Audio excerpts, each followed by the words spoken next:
Assalamualaikum warahmatullahi wabarakatuh. Apa kabar? Mudah-mudahan selalu diberi kesehatan. Hari ini kita akan menyampaikan hal-hal yang penting mengenai virus yang sekarang sedang beredar di negara kita, yaitu virus corona. Tapi sebelum ke virus corona tersebut, alangkah baiknya kita tahu dulu apa pengertian dari virus tersebut.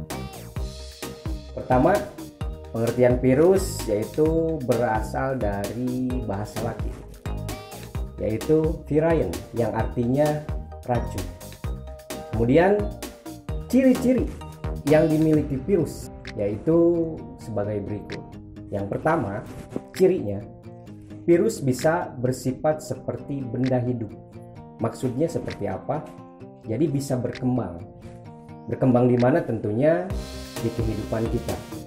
Pada saat kita di rumah, pada saat kita di sekolah, virus tersebut berkembang melalui sel manusia dan kemudian bisa berkembang biak, sehingga virus tersebut bisa mengakibatkan kita jatuh sakit. Nah, kemudian ciri virus yang kedua yaitu memiliki satu asam nukleat, DNA atau RNA saja. Kemudian yang ketiga, virus bisa bersifat seperti benda mati. Yang pertama kan tadi cirinya virus seperti benda hidup. Kemudian yang ketiga, virus juga bisa bersifat seperti benda mati, yaitu contohnya tidak melakukan metabolisme, tidak bernapas, tidak bergerak, dan berbentuk kristal jika berada di luar sel hidup. Kemudian ciri selanjutnya berukuran sangat kecil, bahkan tidak bisa dilihat dengan kasat mata, hanya bisa dilihat menggunakan alat-alat mikro. Jadi sehingga virus tersebut bisa dilihat, yaitu antara 200 dan 300 nanometer. Selanjutnya, macam-macam bentuk virus. Macamnya seperti apa? Yang pertama, berbentuk batang. Yang pertama ya, itu contohnya tobacco mosaic virus. Jadi itu bentuknya seperti batang. Kemudian yang kedua, ada bentuk batang dan berujung opal seperti peluru. Jadi batang tapi ada ujungnya berbentuk opal seperti peluru, itu contohnya. Contohnya rhabdovirus. Kemudian macam atau bentuk virus yang ketiga berbentuk bulat. Contohnya HIV dan orthomisovirus. Itu bentuknya juga bulat. Kemudian yang keempat, bentuk virus ada yang berbentuk filamen atau benang. Ada contohnya juga yang kita kenal di Indonesia, yaitu virus Ebola. Selanjutnya, berbentuk polihedral. Contohnya adenovirus. Selanjutnya, berbentuk seperti huruf T ya. Contohnya bakteri ophag, yaitu virus yang menyerang bakteri ya. Selanjutnya, penjelasan mengenai struktur tubuh virus bakteriophag adalah sebagai berikut. Yang pertama atau nomor satu, kepala. Maksudnya apa itu kepala? Kepala bagian dalam mengandung asam nukleat, sedangkan bagian luarnya diselubungi oleh kapsid. Untuk virus bakteriophag, kepalanya berbentuk polihedral dengan jenis asam nukleat DNA. Kemudian nomor dua, ada leher. Jadi struktur tubuhnya ada leher juga. Leher merupakan penghubung antara kepala dan ekor. Leher berfungsi sebagai saluran keluarnya asam nukleat menuju ekor. Nomor tiga, yaitu ekor.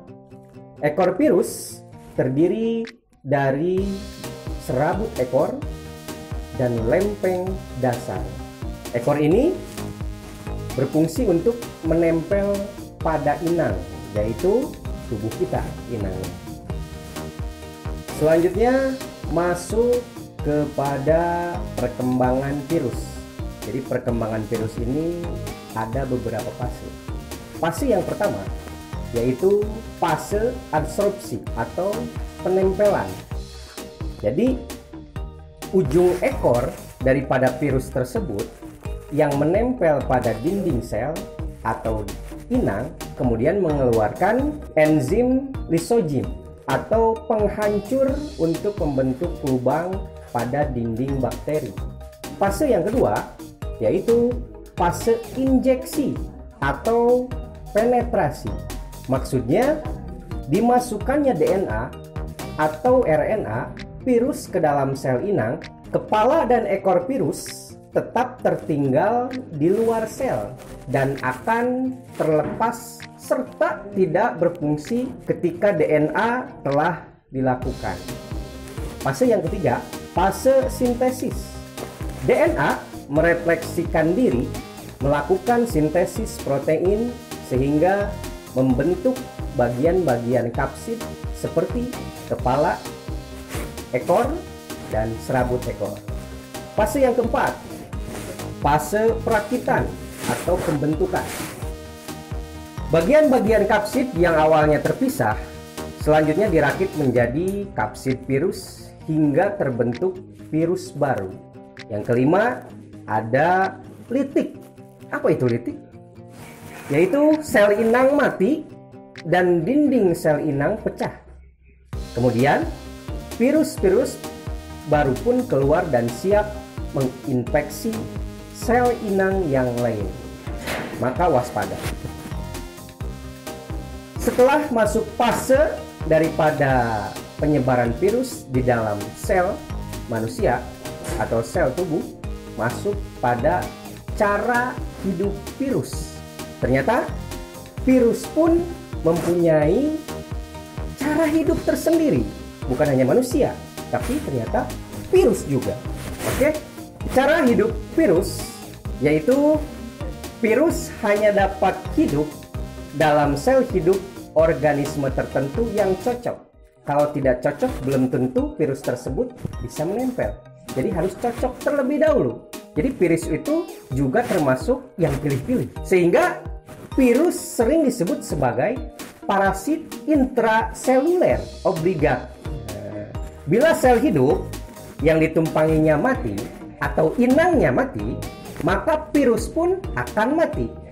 Jadi begitu cara hidup atau berkembangnya virus di dalam tubuh manusia.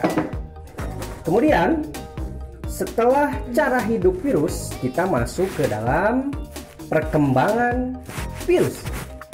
Seperti apa perkembangannya? Yang pertama, virus akan berkembang biak dengan cara memperbanyak diri di dalam sel inang. Jadi kalau ada satu virus di dalam sel, dia berkembang biak sehingga menjadi banyak. Demikian. Yang kedua, untuk berkembang biak, virus akan memerlukan sel hidup seperti sel manusia, sel hewan, tumbuhan, atau mikroorganisme lainnya.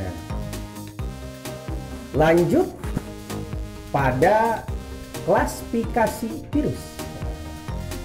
Jadi virus pun diklasifikasikan menjadi 3 berdasarkan tempat hidupnya. Virus bakteri merupakan virus yang dapat menggandakan diri sendiri, membelah diri ya. Jadi tanpa bantuan siapapun virus bisa membelah diri seperti itu.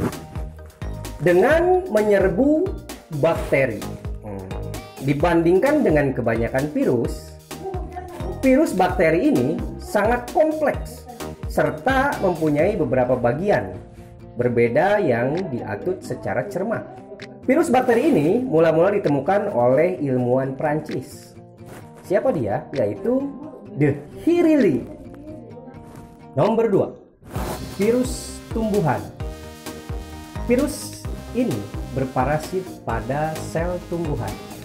Contoh virus yang berparasit pada tumbuhan yaitu tobacco mosaic virus.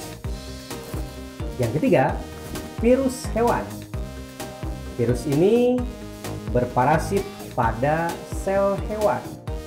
Contoh virus yang ada pada hewan yaitu virus Pakhania, virus influenza, dan virus poliomyelitis.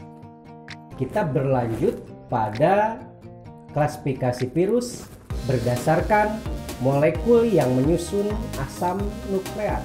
Dibedakan menjadi DNA pita tunggal, DNA pita ganda, RNA pita tunggal, dan RNA pita ganda.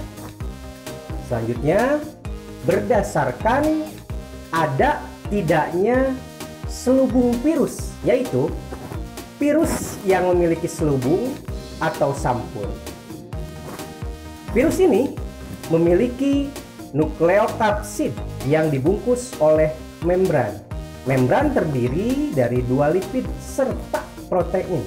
Membran ini berfungsi sebagai struktur yang pertama-tama berinteraksi. Contoh herpes virus, coronavirus, dan ortomosovirus. Penyakit yang disebabkan virus.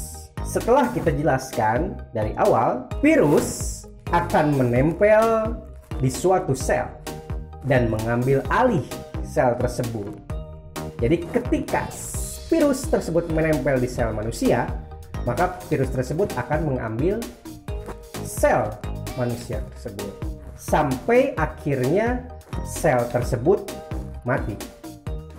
Pada kasus lainnya, virus juga mengubah sel normal menjadi sel yang berbahaya untuk kesehatan, maka menjadikan penyakit, entah itu bagi manusia, bagi tumbuhan, ataupun bagi hewan. Berikut ini daftar penyakit yang disebabkan oleh virus. Yang pertama, ada penyakit pilek yang sering kita jumpai di kehidupan kita sehari-hari. Yang kedua, flu. Perbedaannya apa pilek dengan flu?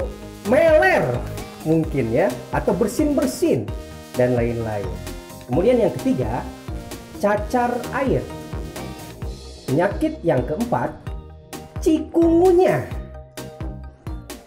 Terus ya, ada penyakit demam berdarah,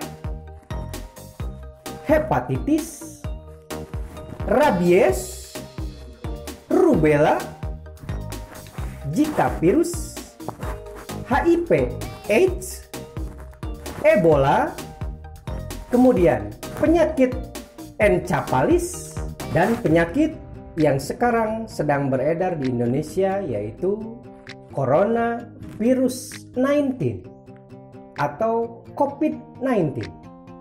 Dan masih banyak penyakit-penyakit lainnya yang disebabkan oleh virus. Sehingga Anda perlu cerdas dalam menyikapi gejala yang muncul.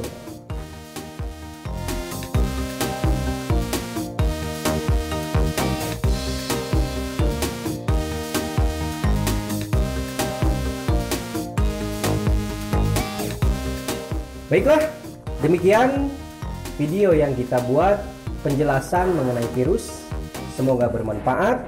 Tentunya kita harus lebih menjaga kesehatan diri kita masing-masing, yaitu dengan cara budaya hidup sehat, selalu menjaga kebersihan lingkungan kita sekitar, dan tentunya kita terus berdoa supaya kita diberikan kesehatan oleh Tuhan Yang Maha Esa. Terima kasih. Semoga bermanfaat, semoga diberi kesehatan selalu. Billahi taufiq wal hidayah. Wassalamualaikum warahmatullahi wabarakatuh. Jangan lupa subscribe, like, and comment, share. Mantap. Bye.